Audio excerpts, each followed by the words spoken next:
welcome to our session, Exploring the Role of Leading a Health Life.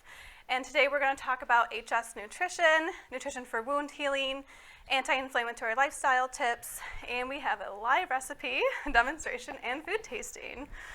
So a big thank you to Jasmine and the AHSID for hosting us today. And I really like the logo that they have here on the top right, Your Health in Your Hands, because that is just so true. And we're going to start by introducing ourselves. My name is Jillian Ondreyka, and I'm a registered dietitian nutritionist. I have a private practice called Embrace Health Nutrition, and I work with clients one-on-one to help them achieve their health goals.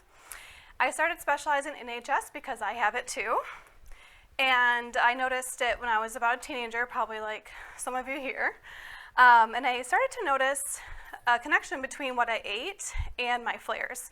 So for me, dairy can be a huge trigger. And this is something I learned when I was at a dairy farm. There's actually pictures from that trip with my family in 2017.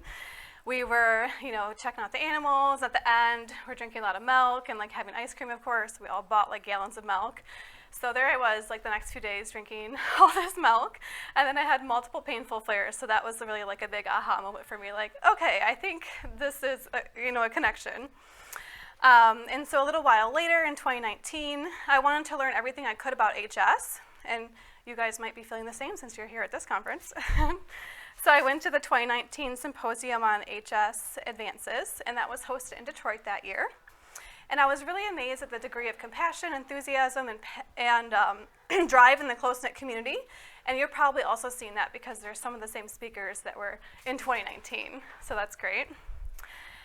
And during multiple conversations, it came up that you can't find more meaningful work than helping people with HS. So that was a turning point for me because I had been looking to make a change in my private practice, and so that's when I started specializing in HS nutrition. And as you can see, maybe, I'm 8 months pregnant, so I'm a little out of breath more than usual, so forgive me if I have to pause and get a drink of water. And I'm also a patient advocate. I'm the president of the newly formed nonprofit group, the HS Patient Advocacy Coalition.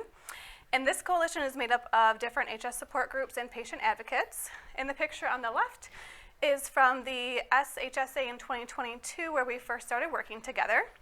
And on the right, it was the same conference, is Dr. Seresny and I sitting next to our poster on a nutrition study that we did on HS in 2022. We have still yet to publish, but we will, and once we do, I will definitely announce that and share with the world. So now I'm going to pass it over to my co-presenter, Mary Balog. Thanks. So my name is Mary. I'm also a registered dietitian. I also have a background in culinary arts. So after working in the clinical setting for a little while, I ended up leaving to pursue a culinary arts degree at Schoolcraft in Livonia, and I loved learning that relearning that perspective of food, appreciating the quality, the taste, the passion for eating good food from the chefs. It was a reminder for me that food is more than nutrition, right? It's meant to be enjoyed, it's meant to be shared with others, and I really saw food as a way to connect with people. So during that time, I had also started working at a farmer's market in Ann Arbor called Argus Farm Stop. So I've been there for 9 years in some capacity. And that has helped me learn more about the food system, connect with local growers. I do education with kids, with adults around seasonal eating, and I'm also a certified intuitive eating counselor. So I kind of blend all these perspectives to think about how to improve our relationship to food, our relationship to our bodies, and our relationship to our community too. What's growing around us, who's doing that, how can we kind of advocate for changes in our community food system around us. So I do some work with our Food Policy Council as well, and I'm very excited to be here. I don't have HS myself, but it's been a privilege to learn more about it, to hear about your experiences with it, and to be invited to kind of share some food with you all today. So it's a bit about me. And yeah, I'll talk a little bit about what we're actually going to make today. So we will be making a strawberry quinoa salad. So it'll be, I think, a fairly approachable recipe, something that you can adapt depending on the type of grains you have available in your pantry, the type of grains you prefer, the type of fruit that you have around, the different seasonings or spices that you like in your vinaigrettes. This is the I RECLAIM Summit, and I really like the idea of reclaiming your food priorities. So thinking about, do I need something that's easy to prepare today, or most affordable, most accessible in my neighborhood, something that's really memorable or special to eat with each other. Food we eat for many reasons, right? So I hope that this can be a starting point for you to think about, like, what do I want to get from this meal? How can I reclaim my own food priorities? And that said, it'll be a pretty straightforward run through. I'll be cooking alongside Jillian as she's presenting. So I'll start by cooking the quinoa, and I'll toast some walnuts, and then you'll see me up here just chopping away to make the garnishes for the salad, and then I'll toss it all together at the end. I'll make the vinaigrette, and you'll get to taste some at the end. I do know that dairy is a trigger for folks, which Jillian will talk about. So I have some really good feta from the Middle Eastern market, and I have it on the side. So if you like it, if you know you can tolerate it, it's here. I will add it into my demo just so you can see the blend of textures and flavors, but you don't have to have it. And I think speaking of priorities, like for me, this recipe prioritizes people I know in my community who are growing food. So shouting out Green Things Collective Farm in Ann Arbor, who grew these salad greens, Kapnick Orchards, who grew these delicious strawberries, and also just enjoying what's most tasty right now. So strawberry season is happening in Michigan. It's very short, so get them if you can. On our flyers, we have a little link for where to find people growing food in your community. And while you're here, hopefully you can check out like Eastern Market, the new Detroit People's Food Co-op on Woodward. Lots of great options to connect with local growers in Detroit. So as Jillian's presenting, you'll see me up here doing some stuff, and she'll check in through the session. Yeah. All right. Thank you, Mary. So as she said, while she's cooking, I'm going to start my presentation, and this is just my disclaimer slide. This talk is for educational purposes only and should not be considered medical advice. And please consult your physician or healthcare provider to discuss your unique situation. And I do want to empower you to take this information to your doctors and ask them what they think about it in your case. So HS is a very personal illness with personal triggers, and what may work for one person might not work for the next, which makes it really frustrated and hard to deal with. So the strategies that I'm going to talk about might not be for everyone, but I'm sharing in the hopes that it does help somebody, and I think the more that we share ideas, the more that we will find what works for us individually. And if you are still looking for a dermatologist, I'm not sure what's been shared so far in the conference, but here's a couple links from HS Connect and the HS Foundation.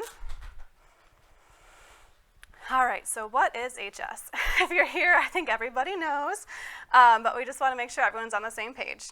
So this is defined as a chronic inflammatory skin disease characterized by painful nodules and abscesses, which form most commonly in sensitive areas, such as under the arms or breasts, along buttocks and groin, though HS may appear anywhere where there is hair. It's also considered a chronic relapsing disorder of defective folliculosebaceous units, FPSUs for short, because that's a long one. And while the precise cause is yet unknown, researchers do think that there are multiple causes, including bacteria, a dysregulated immune system, and a combination of genetic and environmental factors that trigger inflammatory pathways. So studies are figuring out how things play a role, but they have yet to untangle how to target it. So this figure shows the potential causes of HS. We have the inflammation, the follicular occlusion or blockage, and we also have neutrophils, which is a type of white blood cell, and pro-inflammatory cytokines, and cytokines are secreted by immune cells. Microbial colonization is also shown, and it remains unclear whether this results from the disease or contributes to like how the disease is being made, like the pathophysiology. So it's like the chicken or the egg theory. So I wanted to have this slide to show how how nutrition can affect some of these pathways. All right, so you might be thinking, why does what I eat matter? And you're not supposed to be able to read this. This is just to kind of show a point here. This is what's going on inside your body. So there are a lot of different pathways for human metabolism, and it's very busy on this slide. And what do you think you need for all of these processes to run smoothly? If you were thinking nutrients, you're absolutely right. So for example, zinc is a mineral that is a cofactor in hundreds of reactions in your body. So it just really goes to show like what nutrition is doing for you in your body. And even if food doesn't trigger HS, eating well can help with overall health and wellness. So on this slide, I have different things that my actual real clients have told me about benefits or improvements they saw when working with me and when making changes to the way they ate. So some of these reasons might resonate with you: blood sugar balance, mood, energy, heart health, hormone health, reducing heartburn, less bloating, less headaches. And I also have a few quotes. The first one is that my aches and pains are a lot less than they were. I feel that my blood sugar control is much better and that my energy is pretty stable throughout the day. And I feel like I'm learning what I need to do to be a healthier version of myself. So these are just some of I love hearing what people say, and these are some of my favorites. And I have a did you know for this one. Medications like Humira can actually work better when you're following the Mediterranean diet, which is also just kind of like healthy eating, like eating fruits and vegetables. And so this might be some extra motivation to add good nutrition to your care plan. And this study was actually looking at psoriasis and the Mediterranean diet, but one of the medications that they commonly use in psoriasis is also used in HS, and that is Humira. So one part of my food philosophy is to think of the whole person and to integrate other practices that can help them on their health journey. And there is a dynamic interplay of our genes, what we eat, the environment, and lifestyle that can either help or harm our health. And thinking of all these things together is considered lifestyle as medicine. I see managing HS as a puzzle, and there are different pieces that may help you. For example, using the medications or topicals that your doctor prescribes, managing stress, having surgery, reducing friction, identifying your food triggers, all come together to reduce inflammation and reduce those HS flares. So by trying out different therapies, you will hopefully be able to see what works for you and what you want to put into your care plan. And what makes up your care plan, it could be different from the person sitting next to you. It might be different for everybody. I believe that food is a powerful tool for health and wellness, and there are many ways to eat healthy, and not one diet or plan will fit for everybody. And I'm sure you've heard a lot about nutrition and there being good and bad foods. And these ideas about food can lead to feelings of shame, blame, or guilt, which frankly, just don't feel good for anybody. And at the end of the day, your body sees all food as fuel. So later, I am going to get into the science of how some foods may affect HS. And you can still choose to eat those foods if you want to. And in fact, I encourage you to do that, especially if it's going to nourish your soul. And do not feel guilty about that. I think our community needs to hear that sometimes. Like, it's okay if you're still eating other foods, or even if you've identified it as a food trigger, it's okay if you still eat it. Like, you're an adult, it's your choice. And so a lot of the work I do is to help people identify their food triggers and how much they might be able to handle before it leads to having symptoms or a flare. So some foods can be tolerated in small amounts and some can't. So it's just kind of finding the right balance. And it's all about figuring out the right food for your body as an individual. So I want to empower you with this knowledge, and you can choose what to do with it, if anything. And kind of on this note about creating healthy relationships with food, I have a few more points here and then a link to an article to learn more. So the first tip is accepting different foods to feed and nourish your body while also enjoying what you eat. Listening to your body's hunger and fullness cues and using that as a guide to decide how much and when to eat. And then kind of doing these things can help take the pressure off from feeling the need to eat perfect every day or feeling guilty. And I wanted to pause now and check in with Mary because I smell like the bet's going and hopefully everything's working out. Yeah, the magic of not having a real kitchen. I have this little gas stove. And so I'm just starting by cooking the quinoa. So has anyone had quinoa? Do you guys like quinoa? Oh, great. Okay, so you might already be comfortable with cooking with it. I'm using a tri-color quinoa just so I have a variety of colors in my dish. I started by rinsing it yesterday to get the saponin off. It's like this soapy residue that can cause a bitter flavor if you don't rinse your quinoa before. So similar to rice, if you're rinsing it, just run water over it until it runs clear, and then it's ready to use. So I have a half a cup of dry quinoa and 3/4 cup of water. Sometimes a 2-to-1 ratio works fine, but I do slightly less, so 1.5 ratio of liquid to dry. And we'll bring it to a boil, and now it's simmering for 15 minutes, so it cooks pretty quickly.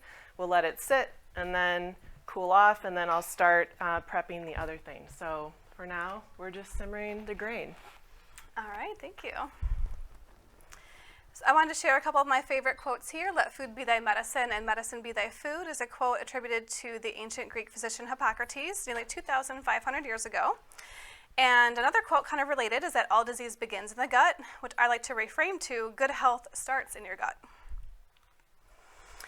And another analogy, I like to think of managing HS from a whole mind-body approach. There are various things that might be feeding into an HS flare. So you might be able to handle one or two things, but when they start piling up is when you might start to experience symptoms. So this analogy is using a ditch, so bear with me. I'm from a very small town in Michigan, which I think we have a lot of out-of-staters, but if anyone knows where Jetto, Michigan is, brownie points? Okay, no one's making any. Okay, probably not. But it's like kind of by Port Huron, a little bit north of here. And there's definitely like some really steep ditches out there. So one of these days I'll get like a real picture. This is just like from, stock photos. So anyway, falling into the ditch is equal to having an HS flare, and things in our life, some we control and some we can't, might take us one step closer to or farther away from that ditch. For example, if we are having reactions to food, that takes us one step closer to the ditch. If we have a stressful day or work stress, one step closer. Another thing that might contribute is hot weather or sweating, which we're getting right into that season now in Michigan, one step closer to the ditch. And then we fall in the ditch like this icon, maybe losing our hats, which I thought was kind of silly. I wanted to include it. So all these things have added together and it pushed us over the edge, and now we have a flare. So the ditch is steep, but you can still climb out of it. That's why the analogy is not using the cliff, because you can get back out. And if you're able to see where you're walking, it's easier to avoid that ditch, right? So what I hope I can help you with throughout this session is to learn to identify your personal triggers that take you one step closer to, and which things help take you away from the ditch. So going the other way, avoiding your food triggers might take you one step away, reducing your stress, and taking the medications that your doctor prescribes might take you a step away. And these examples are just a few things. We could have used so many different examples. I'm sure you're probably thinking of things already. And the point is, we want to do more of the steps that take us away from the ditch and away from those flares. So we want to stack the deck in our favor by doing things that help us reduce flares and manage HS. Sounds awesome, right? Well, you're probably thinking it's easier said than done, and you're right. It does take work, but it is possible. And the tricky part is identifying what your personal steps are. And one tool you can use for that is a journal to help figure that out. And I'm going to talk more about that in a few minutes. All right, so we're going to start with some nutrition basics. Nutrients are divided into two major categories, macronutrients and micronutrients. For the macros, we have protein, fat, and carbohydrates. And for carbs, we have two different types, simple and complex. So the simple carbs are one or two basic sugars that are linked together. These are very easily broken down and absorbed quickly into your bloodstream to provide a fast burst of energy. And you can think of simple carbs as a single bead in a bracelet, like on the slide here. And it's easy to take that one bead and digest it. Complex carbs are long chains of sugars that are connected. So the body has to break these down into simple sugars, and complex carbs are like the bracelet in the photo because the beads have to be taken off the string one by one and broken down into manageable pieces to digest. And as you can imagine, that process takes longer. So a similar concept here is the glycemic index, and I'm bringing this up because in a few slides I'm going to talk about studies and they use the term, so I wanted to explain it. Glycemic index is used to describe how various carbs affect your blood sugar or your blood glucose levels, and because they are really easy to digest, those simple carbs are more likely to spike your blood sugar quickly, which is the red line in the graph here. And the complex carbs need more time to be taken apart and digested, having less of an immediate impact on your blood sugar, which is that blue line. So choosing those complex carbohydrates can help you regulate your blood sugar and reduce those high spikes. Another way to help regulate your blood sugar is to always eat your carbs with fat and protein. And when eaten together, the blood sugar does not raise as quickly or as high. And so that also helps to lessen those spikes and dips in blood sugar. And then just briefly, micronutrients include vitamins, minerals, and water. So how are you supposed to remember all that? I know it's a lot of information. The concepts from the previous slide have been translated into what we call the plate method of balancing macronutrients. It's kind of an easier way to think about it. So the idea here is you take your plate, you divide it in half, and then divide one half into half again. So half of the plate you want to have like non-starchy vegetables, a quarter of it carbs, and a quarter of it fats and protein. So if you're always kind of aiming to build your plate this way, then you're going to be balancing your macronutrients, which is the protein, fat, and carbs. Another blood sugar tip is to go for a walk after eating. Even just 2 minutes of exercise, or just walking around your house, like picking up the dishes, just doing light housework, that can lower your blood sugar.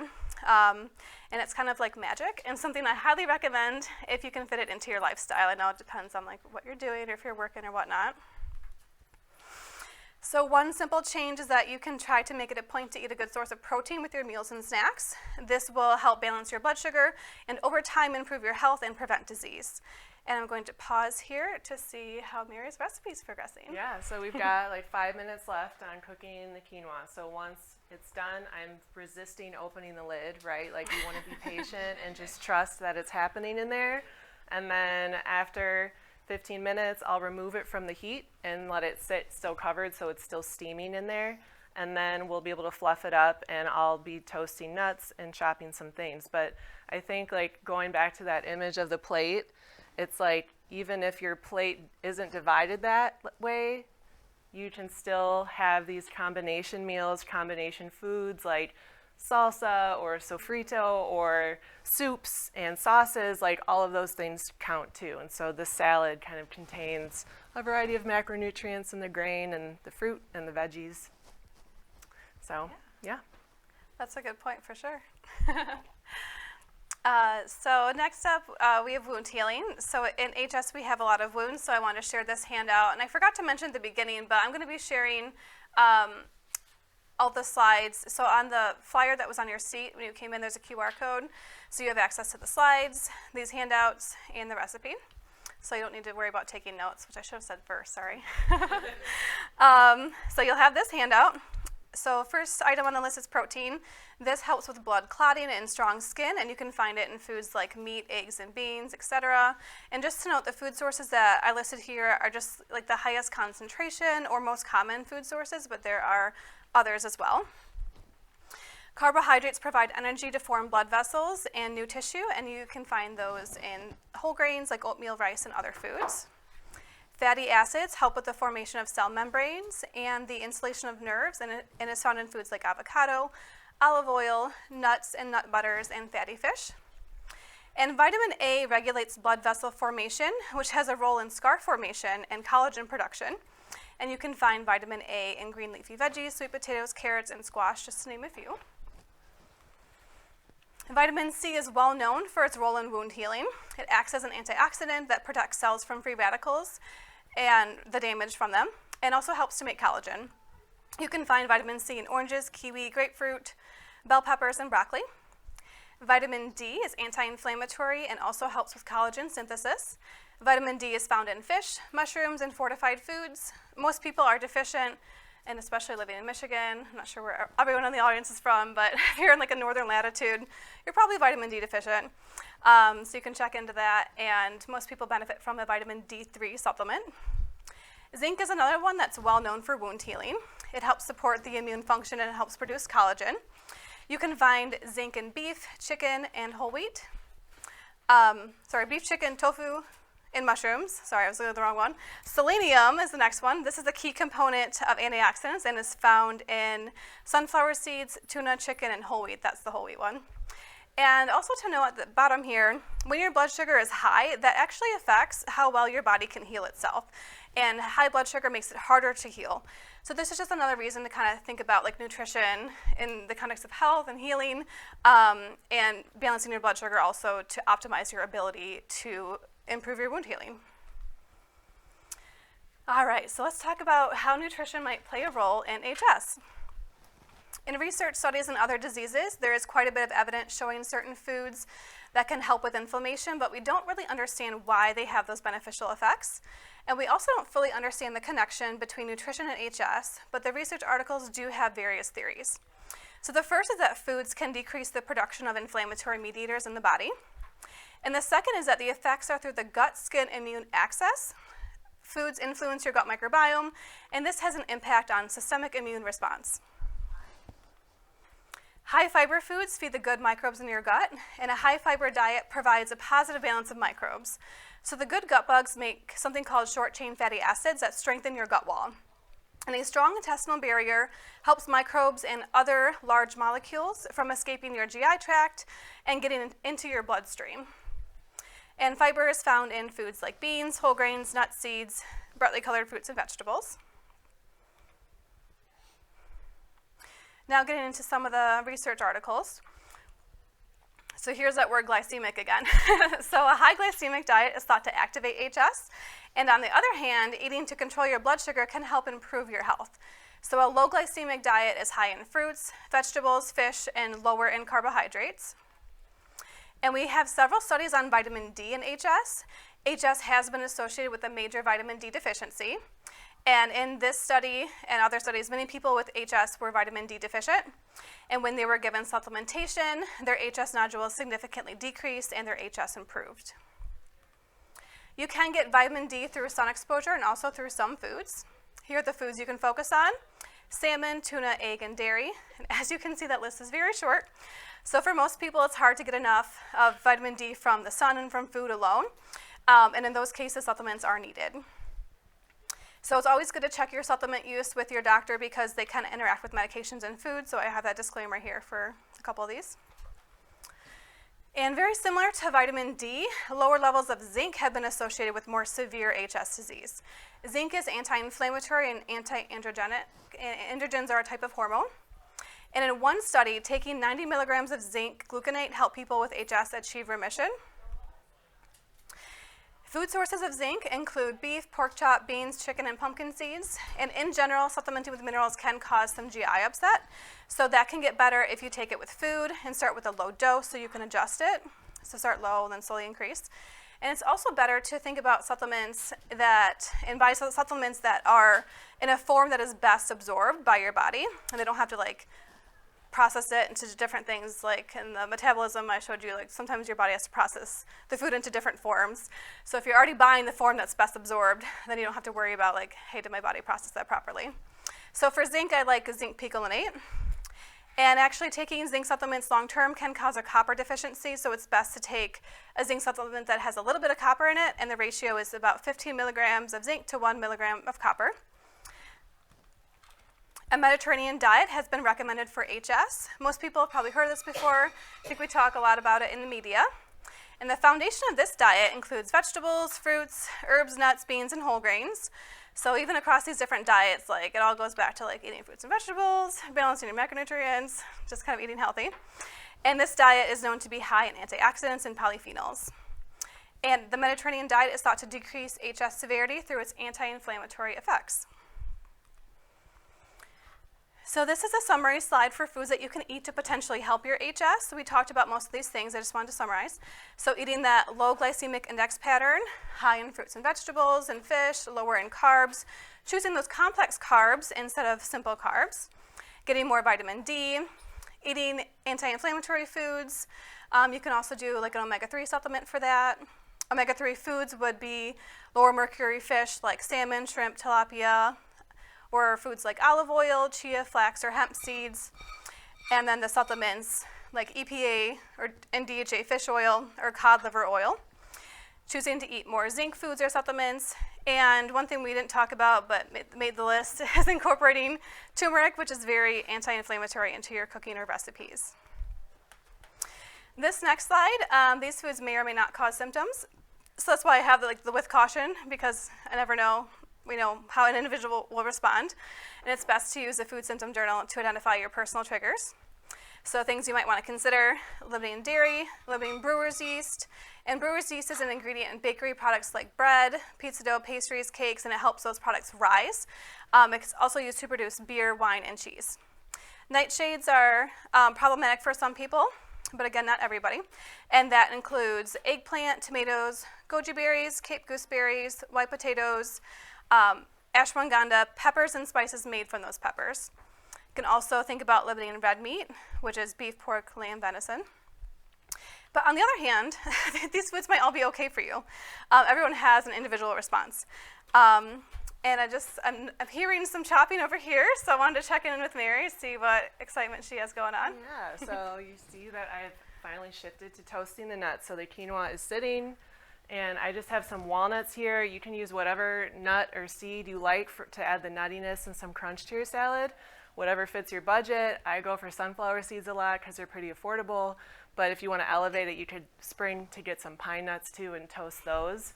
I start with a dry pan and just add the nuts, let it get hot, and you'll start to smell a toasty aroma after a few minutes. I am shaking the pan or stirring it so that they don't sit and scorch on one side. And we'll be adding that at the end. And then as I'm starting to chop, I think that sometimes, thinking about the cleanup, the setup can be a barrier to prepping stuff on your own.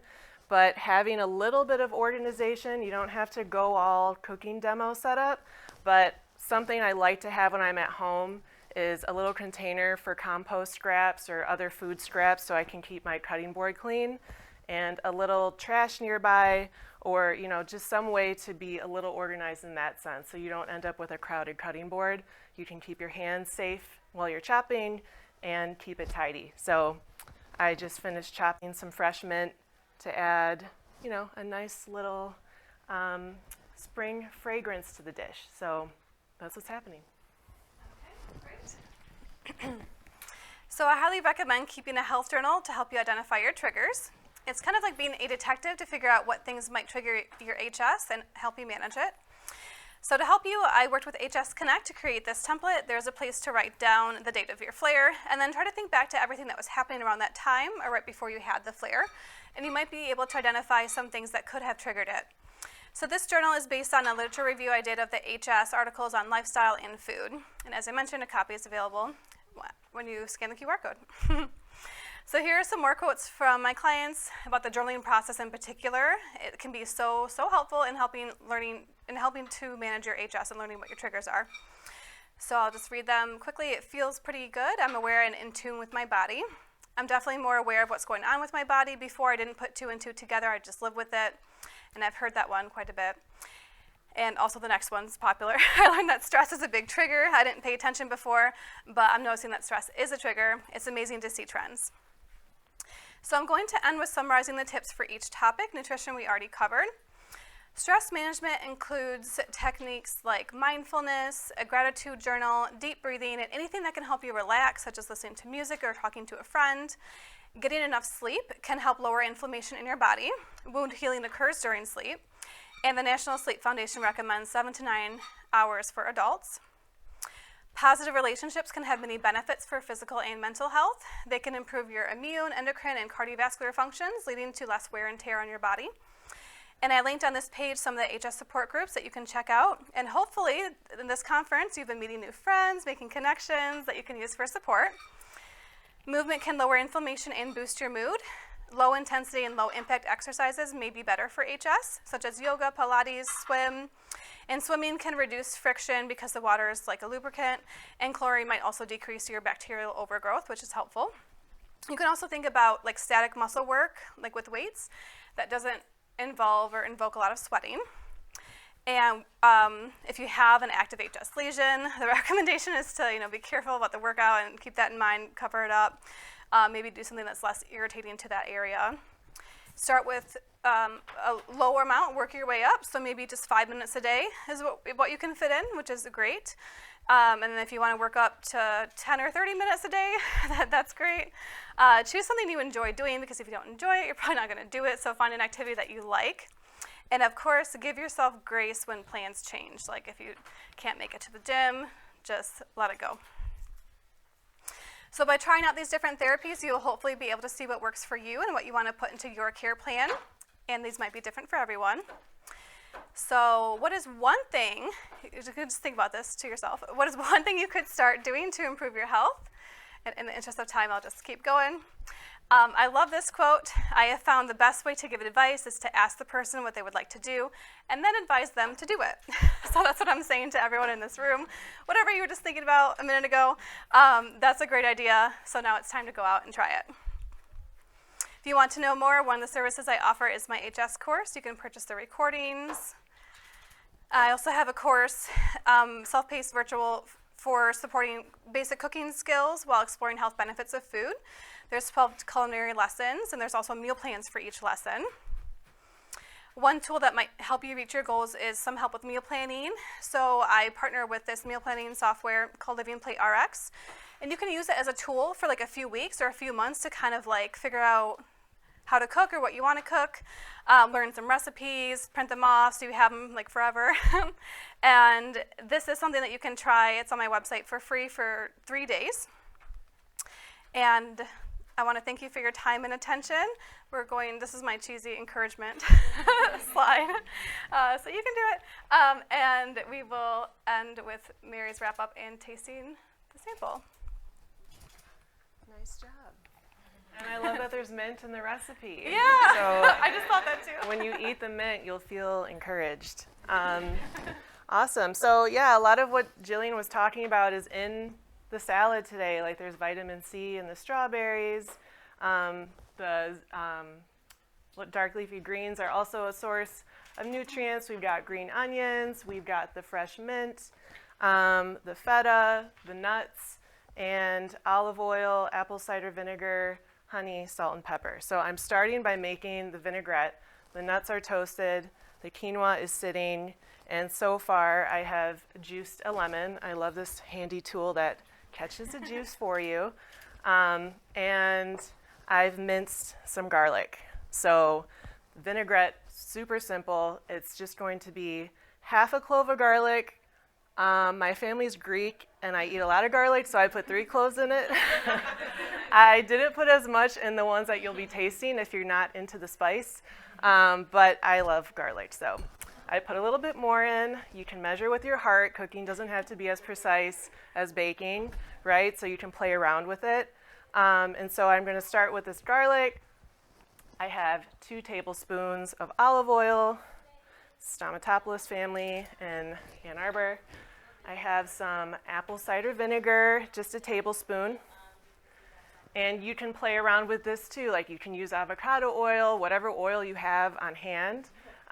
You can use different types of vinegars. There's like champagne vinegar, there's white vinegar, apple cider vinegar, just a little slightly different flavor, but a nice acidity.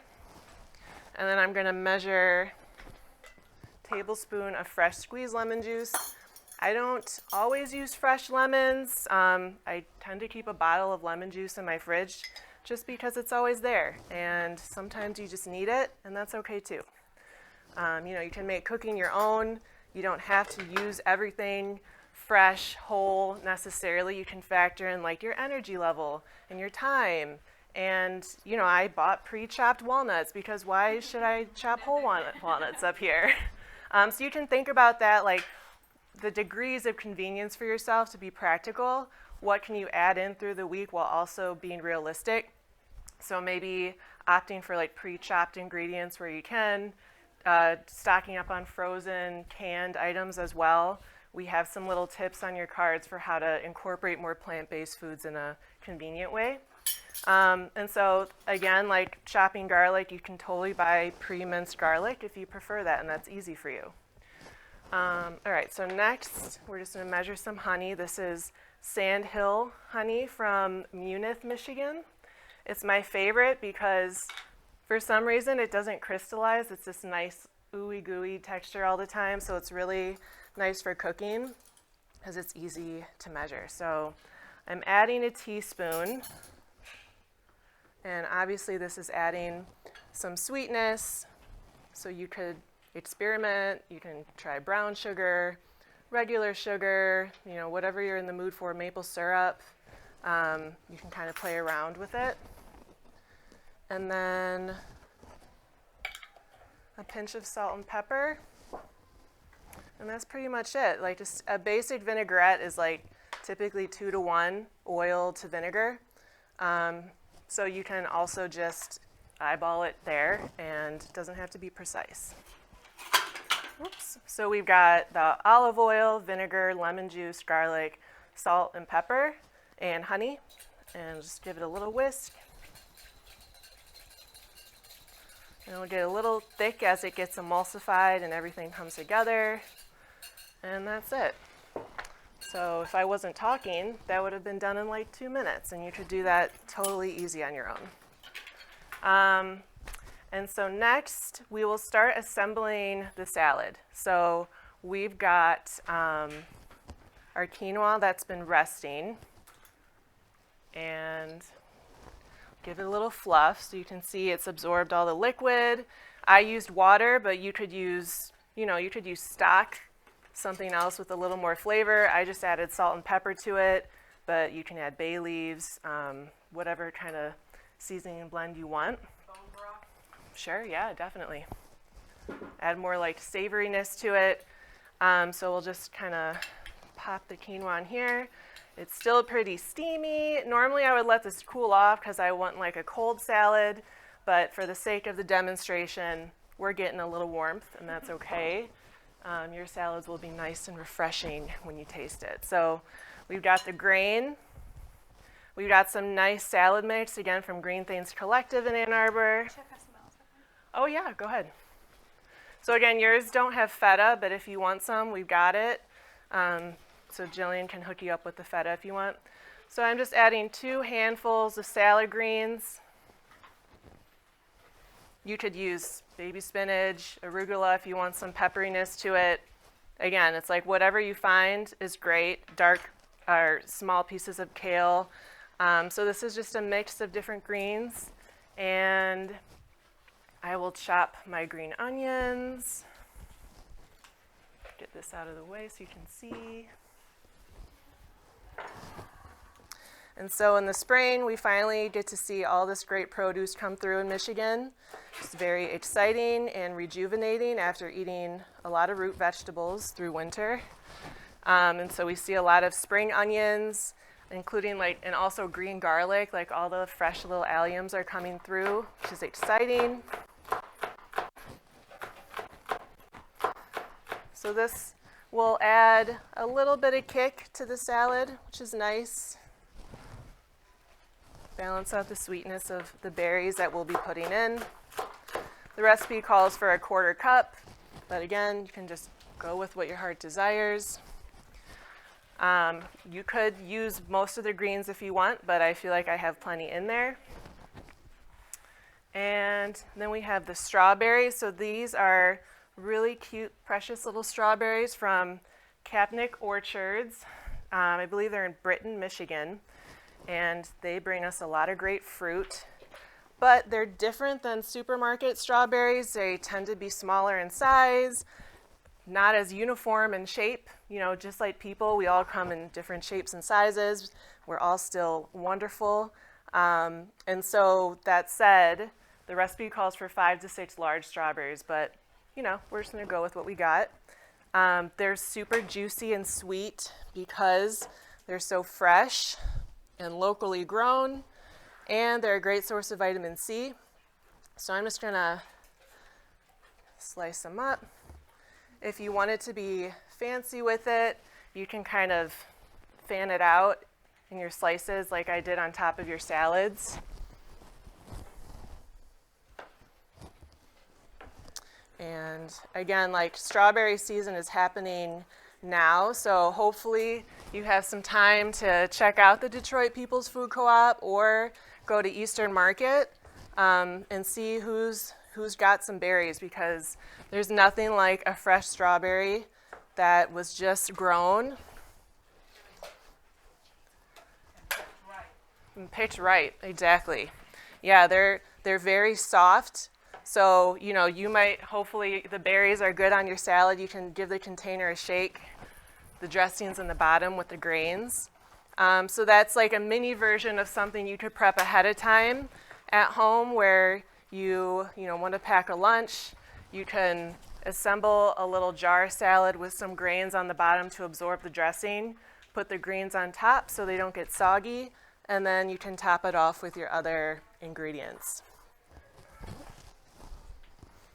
And after strawberry season ends, you can switch it up. You can maybe consider fresh cherries or fresh blueberries instead. and you can just experiment. I had this last night myself. I had a ton of leftovers after prepping, and I love poppy seed dressing. So that's another good option. So this is like a lemon honey vinaigrette. But like I said, if you're low energy, low time, there's nothing wrong with a bottle dressing. It's convenient, it comes in handy, it has healthy fats in it that helps you absorb certain vitamins. And so if that is a way for you to eat salad, taking away this extra step, that's great, right? And so we've got the greens, the grains, the strawberries, the green onion. We've got our fresh mint that I sliced into ribbons. You can just roll up the leaf and then slice it in thin strips. You guys taste the mint in the salad? Yeah, you like it? And then I will add cheese in this one. You can use goat cheese if you are good with that, and then I'll add the nuts. So, you know, if I'm going to a party or something, I like to kind of plate it like this so people can see everything that's in the salad before tossing it, and it looks pretty to have these different colors and textures all lined up together.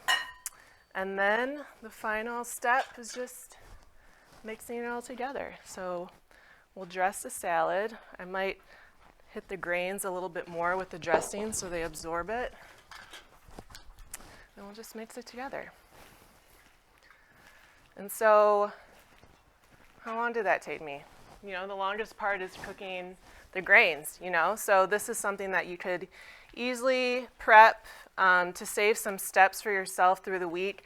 You might buy your produce and then decide, I'm gonna just chop up some of the ingredients. I'm not gonna do anything with it. But then the next day when you're in the mood for a salad, they're just in your fridge pre-chopped. Or like I said, go for a pre-chopped ingredient instead. So this is a example of, you know, a combination plate where there's a variety of macronutrients from the cheese, from the quinoa, from the fruit, from the vegetables, from the nuts, but it's not compartmentalized in that way, right? So thinking about, you know, where are my macros coming from? Where are my nutrients coming from? What can I add to this? And hopefully this is something you can try at home. How do you guys like it? Yeah, it's like so fresh. The strawberries are like, I just like binge eat all the seasonal foods because you wait for them, and it's like asparagus, and then it's strawberries, and then it's cherries, and you just eat as much as you can until the season ends. It's so good. So yeah, like I said, the recipe will be available through the QR code on your card. If you want to give it a try, it's pretty straightforward. You can experiment, add some things. You can get like candied nuts or spiced nuts if you want even more flavor. And you can also find all the nutrition information that Jillian shared. And again, like a link to the USDA directory for local farms, so you can search by zip code to get connected to people around you, see who's growing what. Is there a place I can get strawberries right now?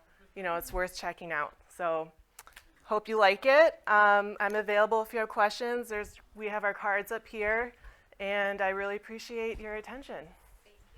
Thanks, everyone. Woo! And we get to eat this. All right, any questions or comments? How you guys feeling? I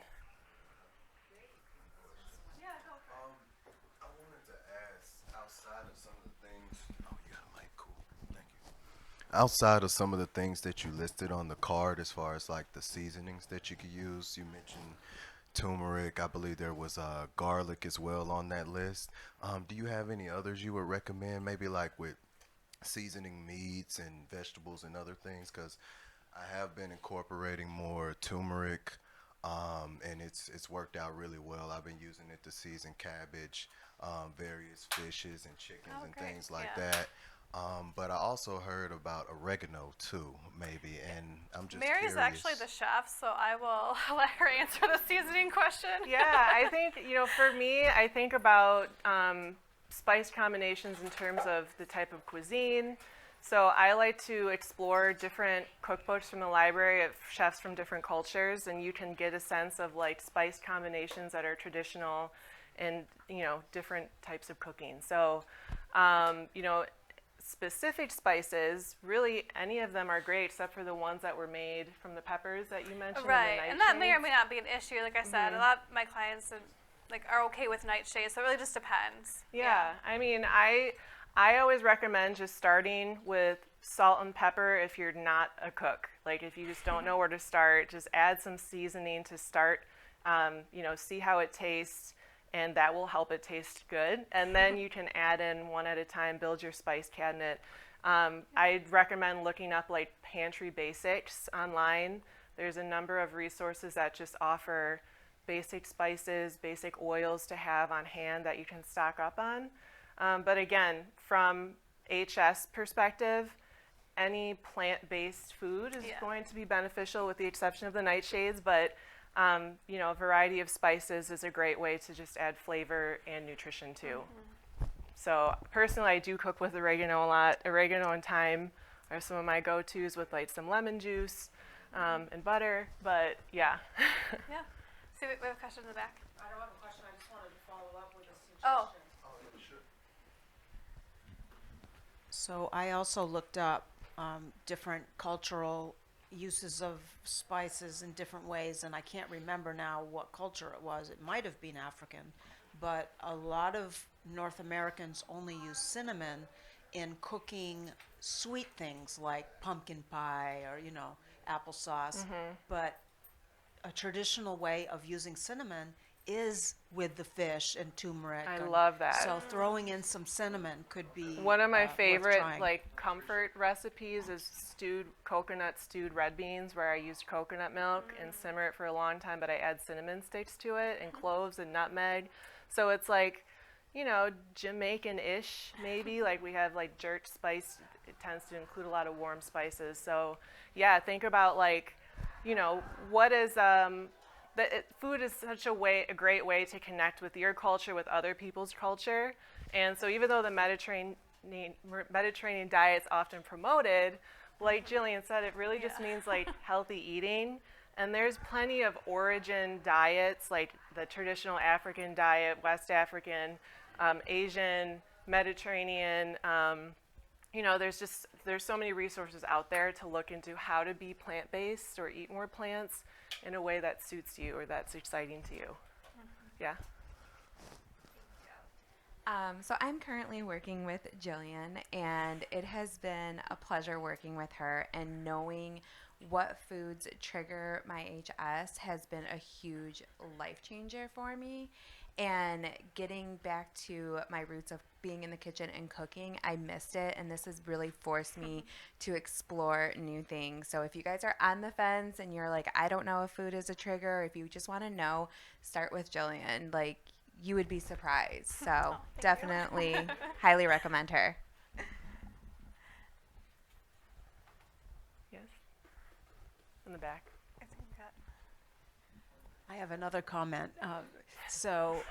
Recently I was in Whole Foods and they had a grain on sale called, I think it's Forro, F-O-R-R-O. Farro. It's a West African grain that's actually hand harvested, and it's awesome. I got a Whole Foods close by, so. All right. Yeah, I think right here. Have a question for you. You mentioned that you work with Jillian, so I was just wondering, what does that consultation look like? And I'm assuming it's virtual, and what are the steps you would walk I do somebody virtual. through? I actually have a flyer right here. I know, like, we're supposed to be like having lunch right now, so I hate to like take up all your time. So I'll just give you my flyer and say that you can email me or call me.